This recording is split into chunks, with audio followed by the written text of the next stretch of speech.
दिया और नादिया दो बहनें थी। नादिया एकदम मॉडर्न नई नई कपड़े पहनने वाली और बाहर घूमकर मजे करने वाली लड़की थी, और दिया घर में रहकर मम्मी का साथ घर का काम करने वाली, सीधे साधे कपड़े पहनने वाली और घर वाले जो बोले सब करने वाली लड़की थी। दोनों बहनों में इतना फर्क था कि कोई देखकर बोल ही नहीं सकता था कि ये दोनों बहनें हैं।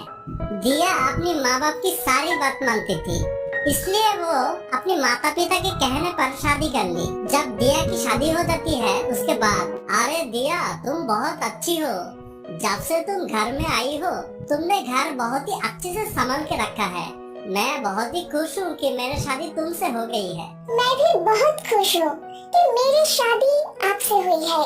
आपके जैसे पति मिलना आज के जमाने में बहुत ही मुश्किल है।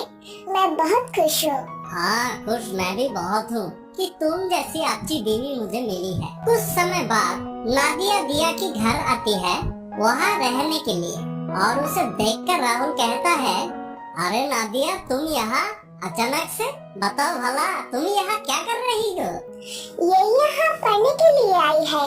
इसका एडमिशन पास के कॉलेज में हो गया है। अब दिया हमारे साथ ही रहेंगी कुछ दिन। क्यों, है ना ये बढ़िया बात? अरे वाह, ये तो बहुत ही अच्छी बात है। आप साली साहिबा हमारे साथ ही रहेगी, अब तो और मजा आएगा। घूमेंगे फिरेंगे साथ में, क्यों सही कह रहा हूँ ना दिया? हाँ जीजू, मैं पढ़ाई करूँगा और मैं आपसे अब दोनों के साथ ही रहूंगी। ऐसे ही कुछ दिन बाद राहुल को धीरे धीरे नादिया को पसंद आने लगती है। उसके मॉडर्न कपड़े, उसके चलने का तरीका, उसके बोलने का तरीका राहुल को सब पसंद आने लगता है, और वो धीरे धीरे वो पसंद करने लगते हैं और अपनी पत्नी को कम पसंद करना शुरू कर देता है। और ऐसे ही वो लोग एक दिन रेस्टोरेंट में खाना खाने गए तो राहुल ने अपनी पत्नी की चेयर खींचने की जगह नादिया की चेयर खींची। ये देखकर दिया बोली, अरे वाह, साली की आती ही बीवी की तो कोई वैल्यू ही नहीं है। साली की कैसे चेयर खींच रही, पर वाइफ वहाँ खड़ी है तो वो तो दिखाई ही नहीं दी। ऐसा तो नहीं होना चाहिए बिल्कुल भी। अरे जान, ऐसा बिल्कुल नहीं है। तुम भी ना आजकल छोटी छोटी बातों में नाराज होती रहती हो। वो तो साली साहिबा नई नहीं है तो थोड़ी खातिरदारी तो बनती है। तुम क्यों चिढ़ती हो? तुम्हारे लिए तो घर में हमेशा चेयर खींचता हूँ। दीदी ज्यादा जलन मत करो, आप इस चीज की आदत डाल लो। साली हूँ ना जीजा की, तो इतना तक करेंगे। कम बोलो नादिया, कुछ ज्यादा ही बोल रही हो तुम। ये मत भूलो जीजू है वो तुम्हारी, मेरी पति, ठीक है ना? बहन हो तो ज्यादा मत चिपको, चुपचाप बैठी रहो। अरे गुस्सा मत करो, अगली बार से सिर्फ तुम्हारी चेयर खींचूंगा और किसी के लिए नहीं। भला बीबी हो तुम मेरी, जरा सी साली साहिबा को अटेंशन क्या दे दिया, जल गई तुम तो। चलिए ना, कुछ ऑर्डर करते हैं, बहुत तेज भूख लगी है मुझे तो। ठीक है, जैसा तुम कहो, अभी ऑर्डर करता हूँ। खाने के ऑर्डर देके मेरे पास आके बैठना, यहाँ वहाँ बैठे तो देख लेना। घर चल के ऐसे पिटाई करूंगी तुम्हारी। हाँ, तुम्हारे साथ ही बैठूंगा, चिंता मत करो, बीवी हो तुम मेरी। फिर वो लोग खाना खा के वहाँ से चले जाते हैं। कुछ समय बाद नादिया की कॉलेज में कुछ फंक्शन होती है, जिसके लिए वो बहुत ही सुंदर ड्रेस पहनी होती है। उसे देखकर राहुल कहता है, अरे वाह नादिया, तुम तो बहुत सुंदर लग रही हो। तुम जैसी सुंदर लड़की मैंने मेरी जिंदगी में आज तक नहीं देखी। थैंक यू जीजू। नादिया एक बात कहूँ, तुम मुझे बहुत पसंद हो। दिया भले ही मेरी बीवी है, लेकिन अगर मेरी शादी नहीं हुई होती तो मैं तुमसे ही शादी करता। ना जाने शादी करने आया था तो मैंने तुम्हें क्यों नहीं देखा। पहले ही अगर तुम पर नजर चली गई होती तो मैं दिया को शादी नहीं करता, तुमसे ही शादी करता। तुम मुझे बहुत पसंद हो, मेरा लंड खड़ा हो जाता है तुमको देख के।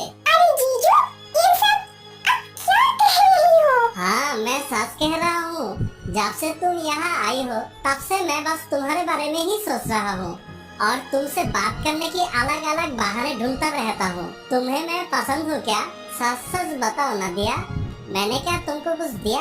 जैसी बातें होती रहती है तब भी दिया वहाँ आ जाती है और सब कुछ सुन लेती है और गुस्से में आकर राहुल से कहती है, राहुल, ये आप क्या बोल रही हो?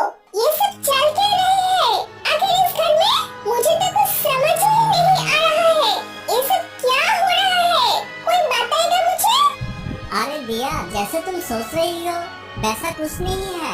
क्यों नादिया, मैं साफ कह रहा हूँ ना। अगर कुछ नहीं है तो बताओ क्या चल रहा है? तुम ये सब क्या बोले जा रही हो? दीदी, मेरे कॉलेज में ना एक ड्रामा है, उसके लाइन प्रैक्टिस कर रही थी मैं और जीजू। आप ना हर चीज में उल्टा सोचने लगती हो।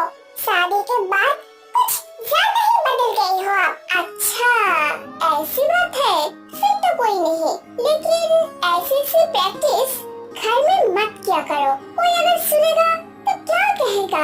कॉलेज का काम कॉलेज में ही रखा करो। ये सब चीजें घर में लेके मत आया करो, ठीक है ना? अब नादिया को भी राहुल पसंद आने लगा। उसे राहुल की बातें, राहुल का बोलने का तरीका सब कुछ अच्छा लगने लगा। लेकिन वो करती भी क्या, राहुल उसका जीजा था तो वो ज्यादा कुछ तो कर नहीं सकती थी। ऐसे ही कुछ समय बीत जाता है। एक दिन जब दिया घर पर नहीं होता है, मैं हमेशा आपके बारे में ही सोचती रहती हूँ और उस दिन के बाद आप मुझे पसंद आने लगी हो। क्या तुम सच कह रही हो नादिया? तुम्हें मैं पसंद हूँ? हाँ राज, मैं सोच के कह रही हूँ, मैं झूठ नहीं कह रही हूँ। आप मुझे बहुत पसंद हो। तुम्हें मैं पसंद हूँ? मैं बहुत खुश हूँ। ये दिन के लिए मैं कब से इंतजार कर रहा था। आज मैं बहुत ज्यादा खुश हूँ। मैं भी खुश हूँ और आपसे हमारी फीलिंग एक दूसरे से छुपाना भी नहीं पड़ेगी। अब वो दोनों एक दूसरे से मिलना शुरू कर देते हैं। कभी घर के बाहर, कभी कॉलेज में, कभी ऑफिस में, जहाँ मौका मिलता है। जब दिया घर पर नहीं होती है तो वो दोनों घर पे मिलते हैं। ऐसी ही एक बार दिया किसी काम से घर से बाहर गई थी, तब दोनों बैठ के आराम से बातें कर रहे थे। अब तक हमें यूं छुप छुप के मिलना पड़ेगा। हम सबको हमारे बारे में कब बताएंगे? ना जाने कब तक यूं ही मिलना ना जाने कब तक यूं ही मिलना पड़ेगा। पड़ेगा हमें। बहुत मन होता है सबको हम बता दे कि हम एक दूसरे से प्यार करते हैं और शादी करना चाहते हैं, लेकिन दिया इस बात को कभी नहीं मानेगी। हमें कुछ करना ही पड़ेगा। ये चुप चुप के मिलने से मैं बहुत थक गई हूँ। मुझसे नहीं होता है ये। तभी दिया वहाँ आ जाती है क्योंकि वो अपना पर्स ले जाना भूल जाती है और आते ही वो दोनों की सारी बातें सुन लेती है और गुस्से में वो कहती है, ये क्या हो रहा है? ये क्या बातें कर रही हो? तुम दोनों मिलके? मुझे कोई बताएगा? यहाँ चल क्या रहा है? नहीं, यह कुछ नहीं चल रहा है। तुम क्यों भला फालतू में नाटक कर रही हो? जब कह दिया कुछ नहीं चल रहा है तो नहीं चल रहा है ना? राहुल, झूठ मत बोलो। अब इसे सब सच सच बता दो। क्या नादिया, तू मेरी बहन है और तू ये सब क्या कह रही है? बोलने से पहले एक बार सोच तो सही। ये तेरे जीजू है। इन्हीं के हम एक दूसरे से प्यार करते हैं और शादी करना चाहते हैं, लेकिन हमारे रास्ते का कांटा तुम बन के बैठी हो। जब तुम चले जाओगे तब हम दोनों शादी कर लेंगे। तुम लोगों को तो शर्म ही नहीं है। बेशर्म की सारी हदें पार कर दी तुम दोनों ने। मैं तो अच्छा समझती रही दोनों जन को, पर तुम दोनों ही बेकार निकले। हाँ, हम शादी करना चाहते हैं और तुम चाहो या ना चाहो शादी तो हम करके रहेंगे। तुमसे पीछा छुड़ा के सबसे पहला काम हम शादी करेंगे। मैं अभी मम्मी पापा को फोन करके सारी बात बताती हूँ, फिर देखती हूँ तू कैसे शादी करती है।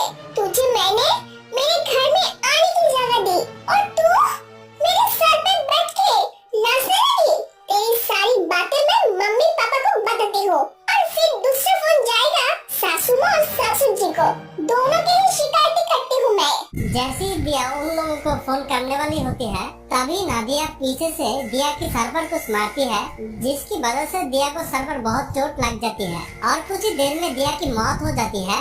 जैसे ही वो मर जाती है उसके बाद और बोलो मम्मी पापा को फोन करके बड़ी आई मम्मी को बताने वाली।